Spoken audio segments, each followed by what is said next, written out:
Have you ever felt that the person who promised you the most love was the one who destroyed you the most? Today you'll hear the story of a woman who walked into a courtroom pregnant, alone, and invisible. But what seemed like just another defeat transformed into a strength no one expected. Stay with me, because perhaps this story speaks much more about you than you imagine. If this story interests you, don't forget to subscribe to the channel and tell us which city you're watching from. Continuing. The courtroom was fuller than usual that rainy morning in Brighton. The air carried tension, as if something was about to explode. People sat on wooden benches, among them reporters, law students, family members, and a few curious onlookers, whispering among themselves. It wasn't just another divorce case. It was a story that, though many didn't know it yet, would mark everyone present forever. Amidst the silent audience, Marianne entered with restrained steps and the empty gaze of someone already carrying much more weight than she should. Her dress was simple, her hair tied in a loose bun, and her hands rested on her belly with the silent affection of a mother, about to give birth not just to a child, but to a new version of herself. She was alone, no family member by her side, no lawyer sitting nearby, just the presence of someone who is exhausted, yet determined. She looked around the courtroom as if trying to find something familiar, something to comfort her in that cold and impersonal place. The faded green walls seemed to absorb all the light entering through the tall windows. The smell of mold mixed with the cheap perfume of some cleaning product invaded her nostrils and made her feel even sicker. Or perhaps it was just the pregnancy. Or perhaps it was all of it together, the weight of being there at that moment, facing the man who had once promised to love her forever. Seconds later, the whispers grew louder with the entrance of the man who had once promised to be her safe harbor. Richard entered in a sharp suit, with a confident gaze, carrying in his arms the woman with whom he now openly displayed a blatant romance, made to be seen and to wound. His new companion, Julia, walked as if on a runway. Each click of her heel on the polished floor seemed calculated. She didn't just look around, she made sure to be noticed. And she was. Marianne felt her stomach churn when she saw the two enter together. It wasn't the first time she had seen Julia, but it was the first time she had seen her there, in that environment, as if she had every right to be present, as if she were a legitimate part of that story, as if she weren't the person who had destroyed everything. Sitting behind Marianne, Julia leaned in and murmured with sugary venom, "Be careful when you stand. Up? Pregnant women are so clumsy, you've fallen before, haven't you?" That sentence cut deeper than any signed paper, but the worst was yet to come. With ironic smiles, she displayed her gleaming ring. "He said he'd never made such a good choice. That with me, everything makes more sense." Marianne remained silent, not because she was weak, but because she had learned, often painfully, that responding to provocations was like trying to put out fire with gasoline. Still, the world around her seemed to collapse. Whispers, pitying glances, disguised indignation, undisguised shame. That pregnant woman, alone, tried not to crumble internally while being torn apart externally. She closed her eyes for an instant and tried to focus on her breathing. Inhale. Exhale. That's what the psychologist had taught her. When everything seems too much, go back to your breath. But how could she go back to her breath when every word spoken behind her was like a stab? How could she remain calm when the person who helped destroy her marriage was there, provoking, laughing, flaunting? It was then that the judge entered. A middle-aged man experienced with a penetrating gaze and an austere demeanor. Judge Henry Carter was known in Brighton as a fair but severe judge. When he entered the room, silence fell like a curtain. It wasn't just respect. It was the collective instinct that something was about to change. He didn't look at Julia. He didn't look at Richard. His eyes went straight to Marianne, sitting in front, with swollen eyes but an upright spine. There was something about her that drew attention, even without words. A rare kind of dignity that only arises in the midst of pain. The trial began. Richard's lawyer stood first, a tall man with glasses who gesticulated dramatically as he spoke. "Your Honor, my client is a good, hard-working man who has always provided for his family. What we are seeing here is a situation of hypersensitivity on the part of the petitioner, exacerbated by her gestational condition. My client tried, on several occasions, to maintain harmony in the home, but it was impossible given the constant mood swings and unfounded accusations. Marianne felt the words like blows. Hypersensitivity, mood swings, unfounded accusations. Was this how they were painting her story? Was this how they transformed months of abandonment, humiliation, and betrayal into something that seemed to be her fault? Richard, when speaking, seemed to embody the role of a sensible man. He claimed Marianne was too sensitive, that the pregnancy affected her emotions, that the arguments were misunderstandings. He painted himself as the victim of an unstable woman, while Julia smiled as if watching a romantic comedy. "Your Honor," Richard said, his voice firm and controlled, "I always loved my wife, but there came a point when I realized she was no longer the woman I married. The changes started subtly but then became unbearable. Everything was a reason for arguments. I worked too much, I worked too little. I didn't pay attention to her, I was suffocating. There was no way to get it right. And when we discovered the pregnancy, I thought things would get better, but they only got worse. She became paranoid, accusing me of things I never did." Marianne clasped her hands in her lap. Every word of his was a well-constructed lie, a distortion of the reality she had lived. She wanted to scream, to stand up and tell the truth, but her body seemed glued to the chair. The fear of not being believed was greater than the urge to defend herself. But the judge was not swayed. For the next few minutes he listened attentively. He observed gestures. He studied silences, and at a moment when everyone expected a procedural follow-up, he picked up a dossier. His expression remained neutral, but there was something in his eyes that showed he had seen this type of situation before. "Mr. Richard," the judge said, his voice calm but firm, "you claim your wife became unstable and paranoid. Can you give me specific examples of these accusations that you consider unfounded?" Richard hesitated for a fraction of a second, but quickly recovered. "She said I was having an affair, Your Honor, that I was lying about my work commitments, that I was deliberately distancing myself from her. But these were just her projections. I never gave her any real reason for these suspicions." The judge nodded slowly, as if processing the information. "And when did you meet Ms. Julia?" The question dropped like a bomb. Richard blinked rapidly, his confidence wavering. Julia, who until then had been observing with a smug smile, straightened in her chair. "I met her after the separation, Your Honor, when Marianne and I were no longer emotionally together." The judge flipped through the dossier. "Interesting, because according to the records I have here, there is evidence of communication between you and Ms. Julia dating back 6 months before the formal separation. Messages, calls, documented meetings." A murmur ran through the courtroom. Marianne felt her heart pound. She hadn't known there was proof. She had suspected, she had cried, she had confronted, but she had never been certain. Now, there, in front of everyone, the truth was being exposed. Richard tried to speak, but his voice trembled. "Your Honor, I can explain. They were just professional conversations at first. Julia worked in the same building as I did. It was inevitable that we would have contact," the judge continued impassively. "Professional conversations that included expressions like, 'I miss you,' and 'I can't pretend anymore.' Professional conversations that took place at 2 in the morning. You need to help me understand, Mr. Richard, because to me it seems your wife's paranoia had a real basis." The impact was immediate. A ripple of shock ran through the benches. Julia's eyes widened. Richard tried to speak, but the words came out disjointed. Marianne felt warm tears stream down her face, but this time they were not tears of shame or pain. They were tears of relief.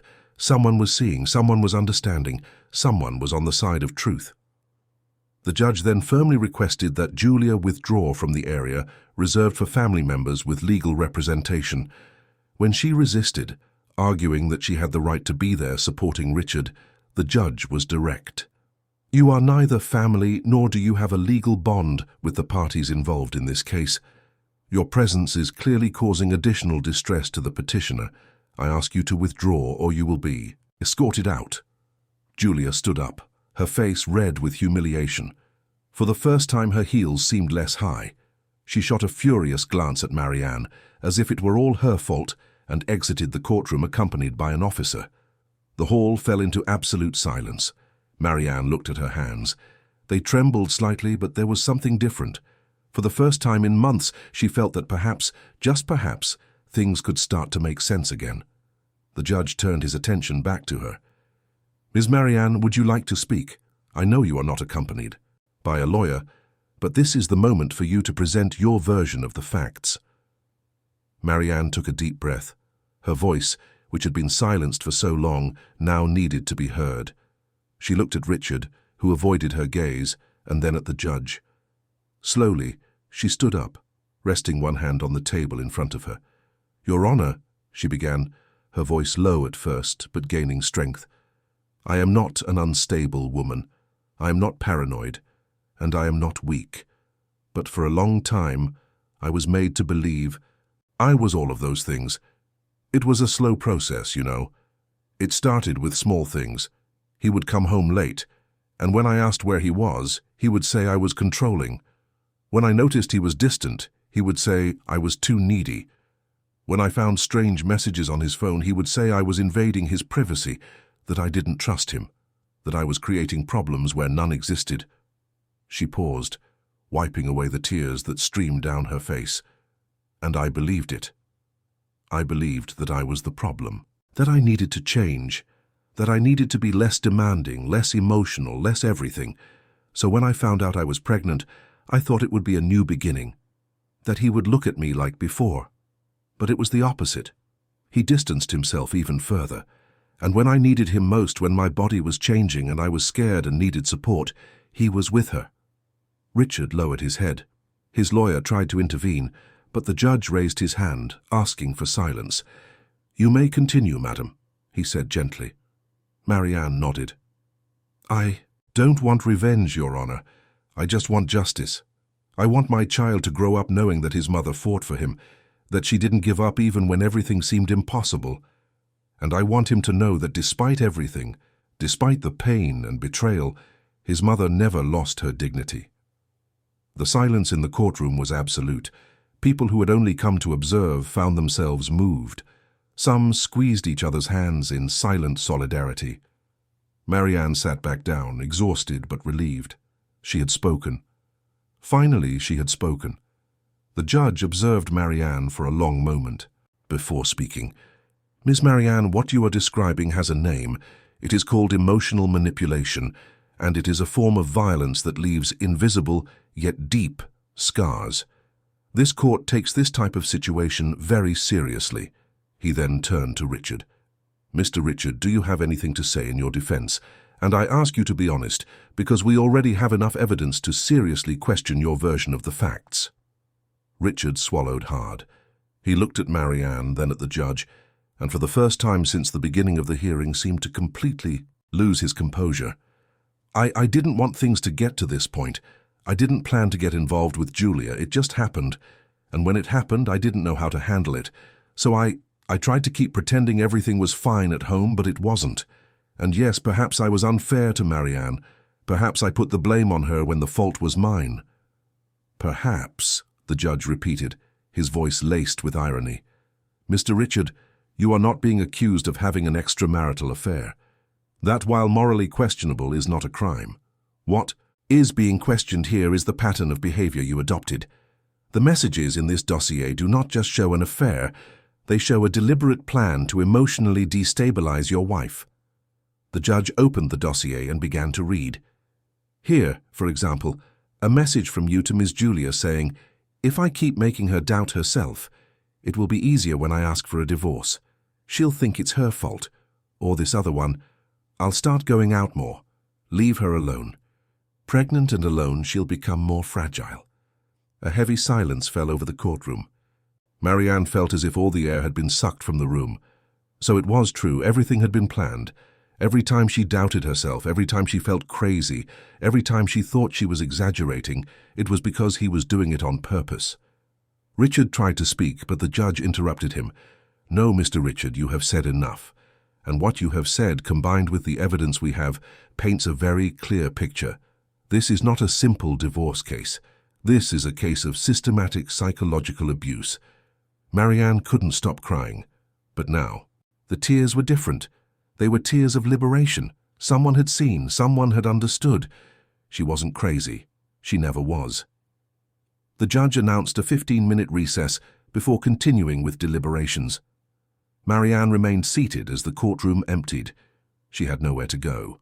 No one was waiting for her outside. She was alone, as she had always been in recent months. But for the first time, this solitude didn't seem so frightening. Tell me your opinion of this story, and how you think it will end. When the courtroom refilled after the recess, Marianne noticed something had changed, not just in the atmosphere of the place, but within herself. It was as if a fog that had covered her mind for months had finally begun to dissipate. The people returning to their seats looked at her differently. It was no longer pity. It was something akin to respect, perhaps even admiration. Richard returned accompanied only by his lawyer. Julia was no longer present, and her absence made everything less theatrical, less performative. He seemed smaller now, without his mistress's presence to validate his choices. He sat with his shoulders slightly slumped, avoiding looking in Marianne's direction. The judge returned and, even before sitting down, his expression already indicated that the session would be decisive. He arranged some papers on the table and adjusted his glasses before speaking. After carefully analyzing the evidence presented and hearing both parties, I need to clarify a few points before proceeding with the preliminary decisions. Marianne straightened her back, trying to control the anxiety growing in her chest. Her hands still trembled slightly, but she kept them firm in her lap, as if holding herself together was the only thing preventing her from crumbling. Firstly, the judge continued, I want to address the issue of the petitioner's mental health, which was so emphasized by the respondent's defense. It was alleged that Ms. Marianne exhibits significant emotional instability, amplified by her pregnancy. However, the medical and psychological reports presented by Mr. Richard's own defense do not support this allegation.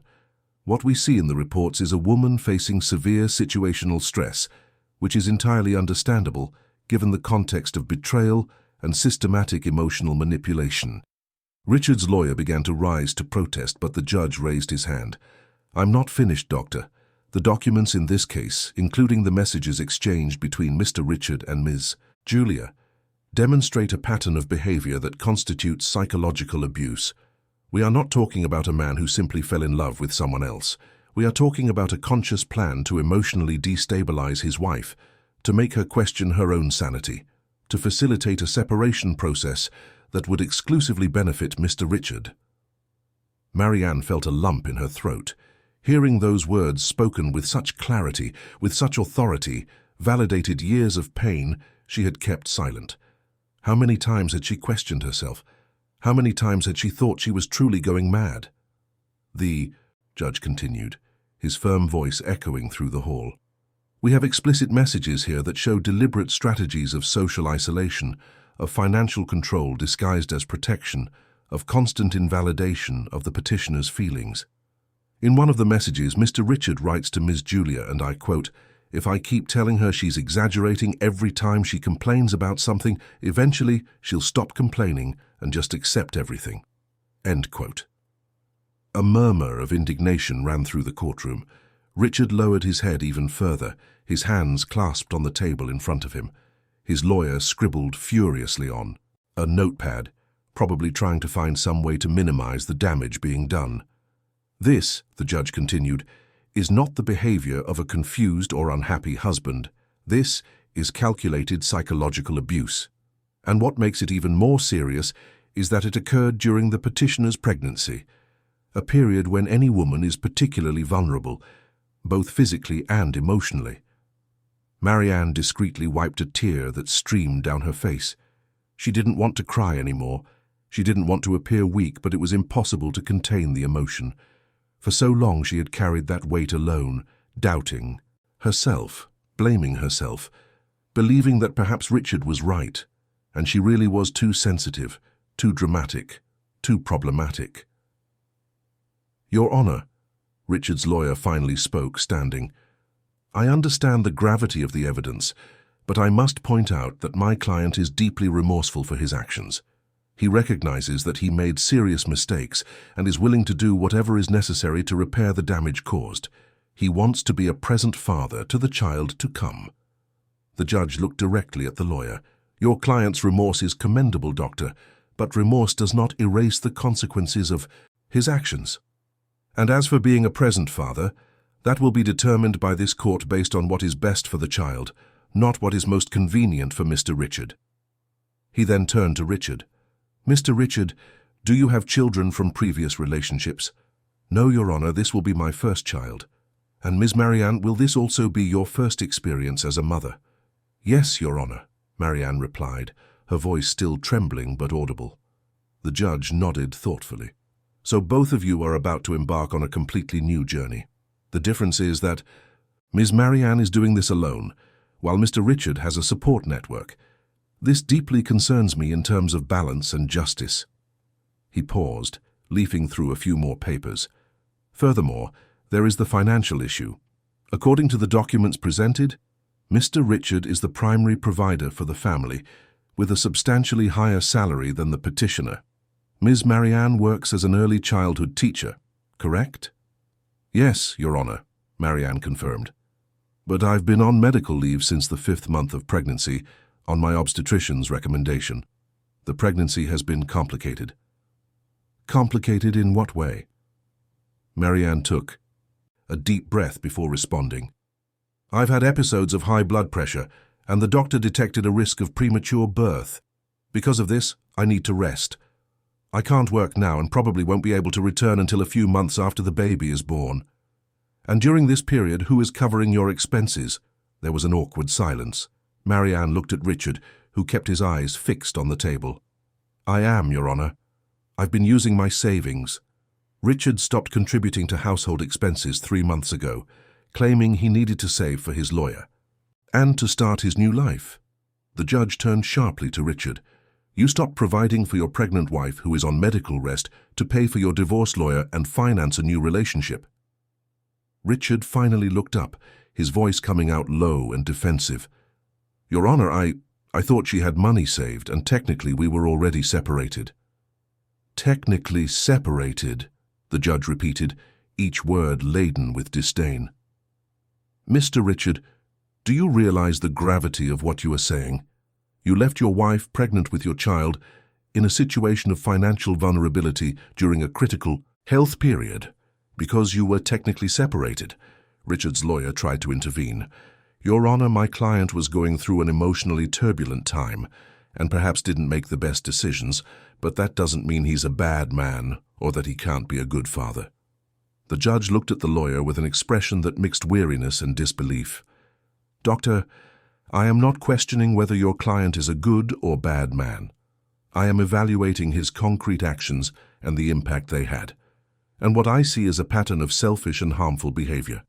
He then addressed Richard directly again. "Mr. Richard, do you understand that financially abandoning your pregnant wife can be construed as material abandonment, and that this can have serious legal consequences?" Richard paled.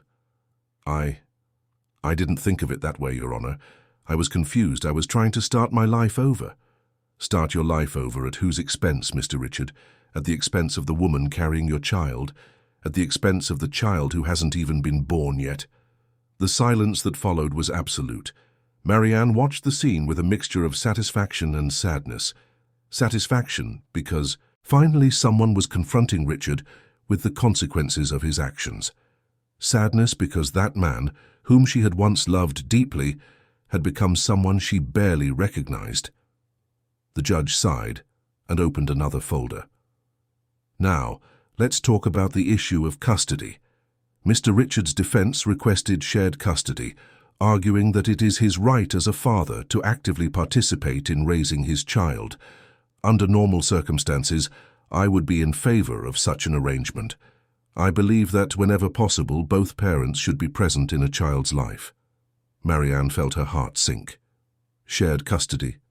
After everything that had been revealed, there was still a possibility of having to share her child with that man. However, the judge continued. These are not normal circumstances. What we have here is a picture of psychological abuse, financial abandonment, and behavior that demonstrates a lack of commitment to the well-being of the child's mother. This makes me seriously question Mr. Richard's ability to put the child's needs above his own desires. Richard's lawyer stood up again. Your Honor, with all due respect, you are allowing the issues of the marital relationship to contaminate the evaluation of my client's parental capacity. These are distinct matters. Are they distinct matters, Doctor? The judge took off his glasses and calmly cleaned them before continuing. A man who is capable of psychologically manipulating the mother of his child, who is capable of financially abandoning her during pregnancy, that man does not demonstrate the qualities we expect from a responsible father. We are talking about empathy, responsibility, the ability to put the needs of another human being above one's own. And Mr. Richard has failed in all these aspects. Marianne felt a wave of relief so intense that she had to hold on to her chair. The judge was seeing, he was understanding. She wasn't being dramatic or exaggerated. All of it was real, it was serious, and finally someone with power was recognizing it. The judge put his glasses back on and continued. That said, I will not completely deny Mr. Richard's right to know and spend time with his child, but this contact will be carefully supervised and conditioned on certain requirements that I will detail in my preliminary decision. He paused, organizing his thoughts. First, custody will be granted exclusively to Ms. Marianne. She will have full authority over all decisions related to the child, including medical, educational, and routine matters. Second, Mr. Richard will have the right to visits, but these visits will be supervised by a professional designated by the court until it is demonstrated that he possesses adequate emotional and behavioral conditions to be alone with the child. Richard's lawyer began to protest, but the judge interrupted him with a severe look. I'm not finished, Doctor. Third, Mr. Richard will be required to pay retroactive child support for the past 3 months when he stopped contributing, plus regular child support from the child's birth. The amount will be calculated based on his income and will be deposited directly into Ms. Marianne's account. Richard finally spoke, his voice laden with indignation. But, Your Honor, this is unfair. I am the child's father. I have rights. The judge stared at him with a stern expression. Rights, Mr. Richard? Let's talk about rights. Ms. Marianne had the right to be treated with respect and honesty in her marriage. She had the right not to be psychologically manipulated. She had the right to be financially supported during a high-risk pregnancy. Where were your rights when you decided to prioritize them over hers? Richard did not answer, but his expression showed a mixture of anger and humiliation. Marianne watched him, trying to find some trace of the man she had known years ago, the man who made her laugh, who promised to take care of her, who said they would build a family together. But that man no longer existed, or perhaps had never truly existed. The judge continued with his determination. Fourth, Mr. Richard will be required to attend therapy sessions as a condition for maintaining his visitation rights. This is not a punishment, but to ensure that you develop the necessary emotional skills to be an adequate father. And fifth, any attempt at direct contact with Ms. Marianne outside the established legal channels will be considered a violation of the established conditions and may result in the complete suspension of visits. Marianne could hardly believe what she was hearing. It was everything she had dreamed of, everything she had hoped for but dared not ask. The judge was protecting her. He was protecting her child. He was recognizing that she deserved security, respect, dignity. Furthermore, the judge added, I determine that a formal investigation be opened into the reported psychological abuse practices. Depending on the results, there may be additional consequences for Mr. Richard. This type of behavior cannot be tolerated or minimized. He banged the gavel, indicating that the first phase of the trial was concluded. The full decision will be drafted and sent to the parties in the coming days. This hearing is adjourned. The courtroom began to empty, but Marianne remained seated, trying to process everything that had happened. She had won. Not completely, but significantly. Her child would be safe. She would be in control. Richard would have to pay for what he did, not only financially but emotionally as well. When she finally stood to leave, her legs were trembling. One of the women who had watched the hearing approached her in the corridor. "Excuse me for bothering you," the woman said with tears in her eyes, "but I needed to tell you that you were very brave. I went through something similar years ago and didn't have the courage to fight like you did. You're doing this not just for yourself, but for all of us who have been through this." Marianne didn't know what to say. She simply nodded, moved, and thanked her with a faint smile. As she walked towards the courtroom exit, she placed her hands on her belly and whispered softly to the baby growing inside her, "We did it, my love. We're going to be okay." And for the first time in a long time, she truly believed it. The days following the hearing were strange for Marianne. It was as if she were living in two simultaneous worlds. On one hand, there was the immense relief of knowing that the judge had seen the truth, that she wasn't crazy, that everything she had gone through was real and unjust. On the other hand, there was the emptiness. Richard's absence, which had once been suffocating and painful, was now simply a void. And Marianne was learning that emptiness sometimes can be as difficult as pain. She returned to the apartment she still technically shared with Richard, though he hadn't lived there for months. The walls seemed to echo memories she preferred to forget. The living room where they used to watch movies together, the kitchen where she prepared his breakfast on Sundays, the nursery that should have been for the baby, but was still empty, waiting. Marianne ran her fingers over the smooth wall of the small room and tried to imagine what it would be like. A dresser there, perhaps. The crib near the window, but not too close because of the draft. She had bought a few things in the preceding months before everything fell apart. A colourful mobile that played a soft melody, some tiny clothes that were still stored in bags. But after Richard left, she had stopped. Every purchase felt like a painful reminder that she would be doing this alone. Now, however, there was something different, a determination that began to grow within her like a stubborn seed insisting on sprouting even in the most arid soil. She picked up her phone and called her mother, Mrs. Helen, who lived in Eastbourne, a few hours from Brighton. "Mum," Marianne said when her mother answered, "I need you." On the other end of the line, Mrs. Helen didn't hesitate. "I'm packing my bags now, my dear. I'll be there tomorrow morning." Marianne hung up and allowed herself to cry. But this time, they weren't tears of despair. They were tears of gratitude. She wasn't as alone as she thought. Mrs. Helen arrived the next day, as promised, bringing with her 2 large suitcases and an energy Marianne had forgotten existed. She was a small but strong woman with grey hair and hands that had worked her entire life. A widow for 10 years, she had raised Marianne alone after her father died in a work accident. If anyone knew about difficult new beginnings, it was Mrs. Helen. "Let me look at you," she said, holding Marianne's face between her calloused hands. "You're thinner. You're not eating properly." Marianne tried to protest but knew it was useless. Her mother always saw through her lies. "It's been hard, Mum. Some days I forget to eat. Other days I just don't feel like it." Mrs. Helen shook her head with loving disapproval. "That ends now.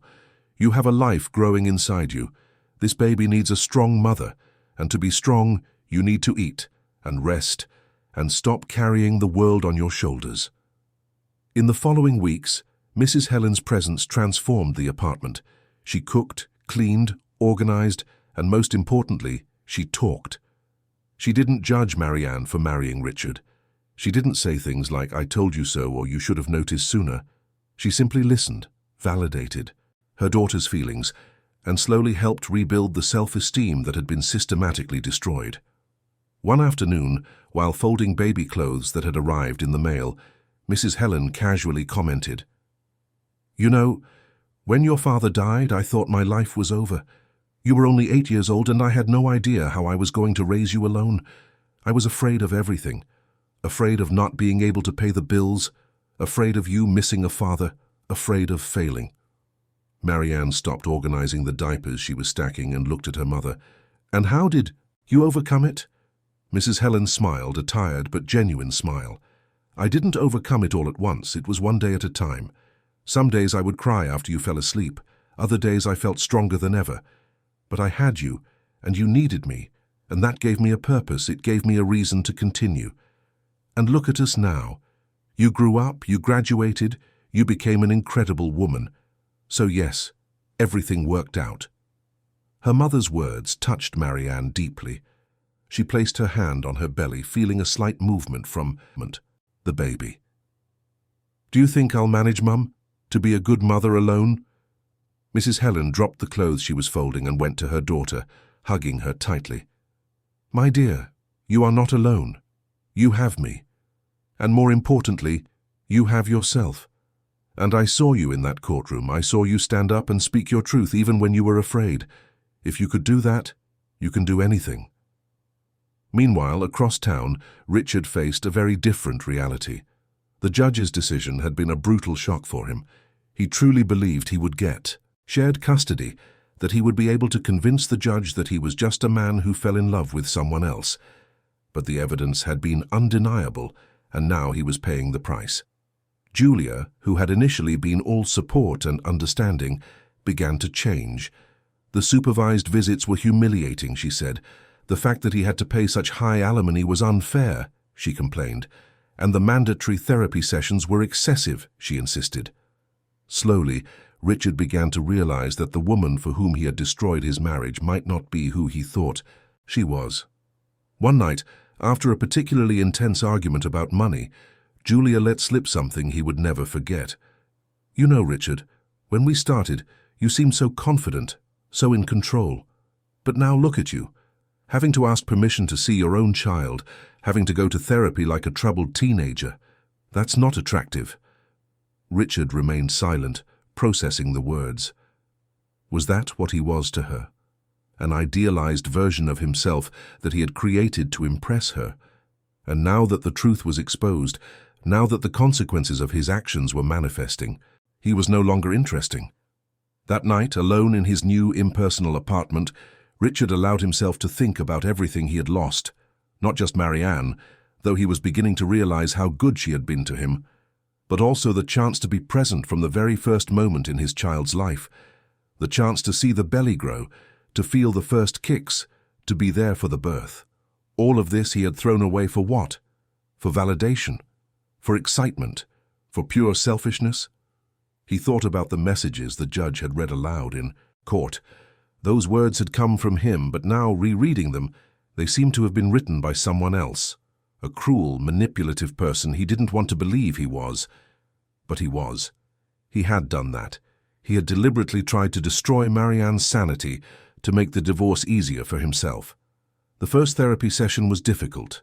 The therapist, Dr. Mark, was a calm man in his 50s who listened more than he spoke. Richard entered the session defensively, ready to justify his actions, to explain that things weren't as simple as they seemed, but Dr. Mark didn't allow it. "Richard," the therapist began, "you are here because a judge determined that you need to work through some issues before you can be alone with your child. I'm not here to judge you, but I'm also not here to validate harmful behaviors. So I'm going to ask you a simple question. Do you truly believe you acted correctly towards Marianne?" Richard opened his mouth to answer, but realized he didn't have a ready response. He wanted to say yes, that he had merely done what he needed to do to be happy. But the words wouldn't come out. Because deep down he knew the truth. "I don't know," he finally admitted, his voice almost a whisper. "You don't know?" "I thought I knew. I thought I was doing the right thing. That Marianne would be fine, that she was strong, that she would get over it. But now, seeing the consequences, seeing what the judge said, seeing how everything unfolded, I don't know anymore." Dr. Mark nodded slowly. "That's a start. Doubt is the first step towards self-awareness. Now tell me, when you decided to start the relationship with Julia, did you think about how it would affect Marianne?" Richard remained silent for a long moment. "I thought she wouldn't find out, or that when she did we would already be separated, and she would just have to accept it. And do you think that's a respectful way to treat someone with whom you shared years of your life?" "No," Richard admitted, feeling a weight in his chest. "It's not." The sessions continued, week after week, and slowly, very slowly, Richard began to deconstruct the narratives he had created for himself. He wasn't the victim, Marianne wasn't unstable. And Julia, well, Julia might never have been the savior, he imagined. Meanwhile, Marianne was building a new life. With her mother's help, she transformed the empty small room into a cozy space for the baby. Walls painted a soft yellow. Shelves with children's books that Mrs. Helen insisted on buying. The crib finally assembled, with soft sheets and the colourful mobile hanging above. She also reconnected with friends she had neglected during the most difficult period of her marriage. Beatrice, her best friend since college, came to visit and brought an entire feast of homemade food. Camilla, a co-worker, organised a surprise baby shower with other teachers from the school. Slowly, Marianne was realising that she wasn't alone, that there were people who cared, who wanted to help, who were happy for her. One night, already 8 months pregnant, Marianne was lying in bed, unable to sleep. The baby was particularly active, kicking and moving, and she placed her hands on her belly, trying to calm the child who would soon be born. She thought about Richard, about how he was missing out on all of it. She thought about how she herself had almost lost, almost given up. But then she thought about the courtroom, about the judge, who saw the truth, about the strength she found within herself to speak. And she realized something important. She had survived. More than that, she was thriving. It wasn't easy, and there were still difficult days, but she was building a life that made sense, a life based on truth and not on lies. The baby gave a particularly strong kick, and Marianne chuckled softly. "Easy there, little one," she whispered. "We have time. Plenty of time ahead. And we're going to be okay. I promise we're going to be okay." And for the first time since it all began, Marianne completely believed in that promise. Michael's birth happened on a sunny Saturday morning, 3 weeks earlier than expected. Marianne woke up at 5 in the morning with a pain different from the others she had felt during her pregnancy. This one was more intense, more rhythmic, more real. She knew what it meant. "Mum," she called calmly, waking Mrs. Helen, who was sleeping in the next room. "I think it's time." Mrs. Helen jumped out of bed with surprising energy for someone who had just woken up. She grabbed the bag that had been ready for weeks, helped Marianne get dressed, and in less than 30 minutes they were on their way to the hospital. During the journey, Marianne tried to control her breathing, remembering the childbirth preparation classes she had taken. But nothing truly prepared her for the intensity of what she was feeling. At the hospital, everything happened quickly. The nurses settled her in, the obstetrician arrived, and the process began. There were hours of pain, of effort, of moments when Marianne thought she couldn't do it. But Mrs. Helen was there, holding her hand, wiping her sweat, whispering words of encouragement. "You can do it, my dear. You're stronger than you think, just a little more." And then at 23 minutes past 2 in the afternoon, Michael was born. 3 kilograms and 200 grams of pure life, screaming loudly, with clenched fists and a red face of indignation at being taken from his warm, comfortable place. When the nurse placed him on Marianne's chest, the whole world seemed to stop. She looked at that tiny face, at the eyes struggling to open, at the little mouth instinctively searching for food, and felt a wave of love so intense it almost hurt. This was her son. This small human being had grown inside her, had survived everything she went through, and now he was here, real, tangible, perfect. "Hi, Michael," she whispered, tears streaming freely down her face. "I'm your mum, and I promise I'll love and protect you always, always." Mrs. Helen by the bedside also cried. She reached out and gently touched her grandson's little head. "Welcome to the world, my love. You have the best mother you could possibly have." In the following hours, while Marianne rested and Michael slept in a bassinet beside the bed, Mrs. Helen handled the formalities. She called Marianne's friends, who promised to visit as soon as it was allowed. She organized the hospital paperwork, and because she was legally obliged, she sent a message to Richard informing him of the birth. "Your son was born today at 2:23 p.m., 3 kilograms and 200 grams. Mother and baby are doing well." The message was dry, objective, emotionless, because Mrs. Helen felt no emotion whatsoever for the man who had hurt her daughter. Richard received the message while at work. He read it once, twice, 3 times, trying to process the information. He had a son. His son had been born. And he wasn't there. He didn't see the birth, didn't hold the baby in the first minutes of life, didn't comfort Marianne during labor. He had lost all of that. He asked for leave from work and went straight to the hospital, but when he arrived, the nurse informed him that he could only see the baby during visiting hours and only with the mother's authorization. Richard tried to argue, saying he was the father, that he had rights, but the nurse was unyielding. "There's a court order, sir. You can only see the child with supervision." The humiliation burned. But more than that, the reality burned. He had done this to himself. Every decision he had made in recent months had led him there, on the outside, looking in, missing the most important moments of his son's life. When he was finally allowed in, with a supervisor present, Richard saw Marianne in bed, holding Michael. She was pale, tired, but there was a light in her eyes he had never seen before, a peace, a completeness. And when she looked at him, there was no anger, just a distant tranquility. "You can hold him," she said, calmly. "But be gentle. He's very small." Richard approached with hesitant steps. When Marianne placed Michael in his arms, he felt the tiny weight of the baby, and something inside him broke. This was his son. This small life was a result of him, and he had almost destroyed it before it even began. Tears came without warning, hot and heavy, streaming down his face. "He's perfect," Richard whispered, his voice breaking. "Marianne, I'm so sorry. I'm so very sorry." Marianne didn't answer immediately. She just watched Richard holding Michael, saw the tears, heard the apology. Part of her wanted to accept, wanted to believe he had changed, that the remorse was real. But another part, the part that had been broken and painstakingly rebuilt, knew that apologies did not erase actions. "I know you're sorry," she finally said, her voice soft but firm. "But feeling sorry isn't enough, Richard. Michael deserves more than apologies. He deserves actions. He deserves a father who is present, not because a judge ordered it, but because he wants to be. And I don't know if you're capable of that yet." Richard looked at her, and for the first time clearly saw the woman. She was strong, resilient, principled. How had he not seen this before? How had he been so blind, so selfish? "I want to try," he said. "I know I messed everything up. I know I don't deserve a second chance. But for him," pointing to Michael, "I want to be better." Marianne nodded slowly. "Then be, but prove it with actions, not with words.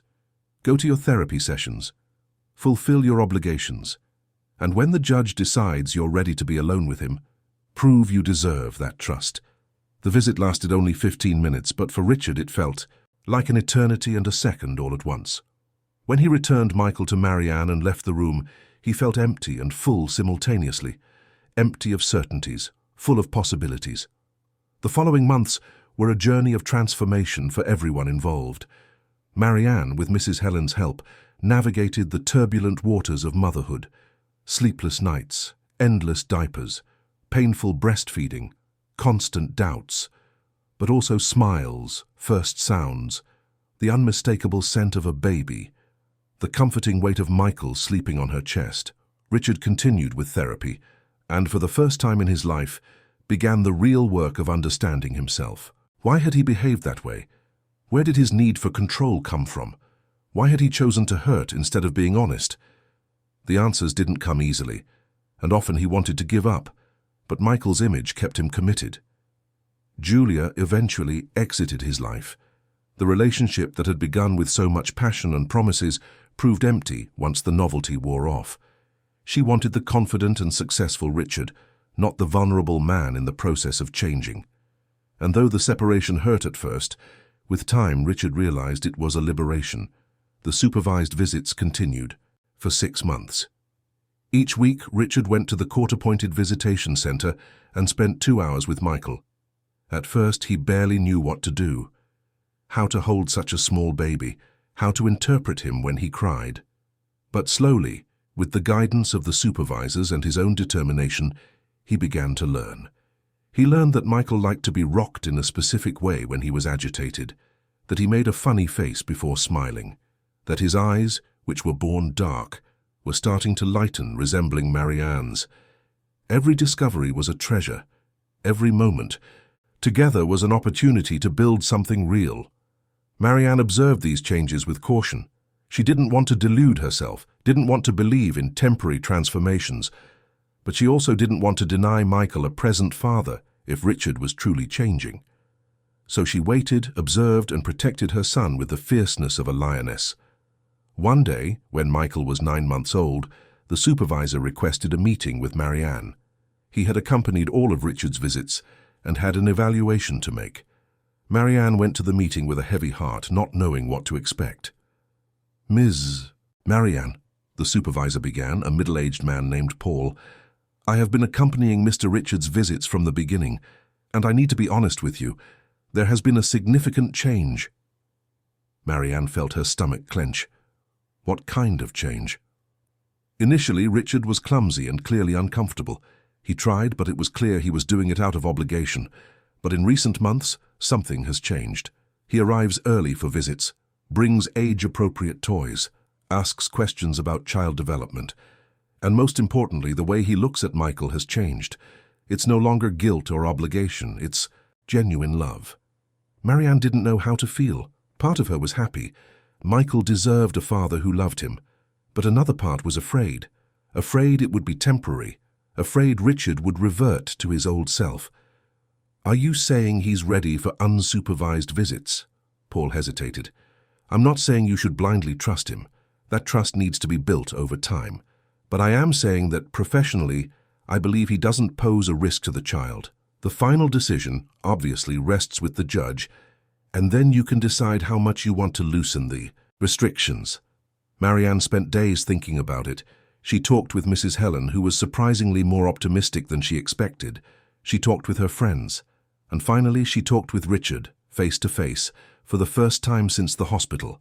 They met at a neutral cafe without Michael present. Richard was different.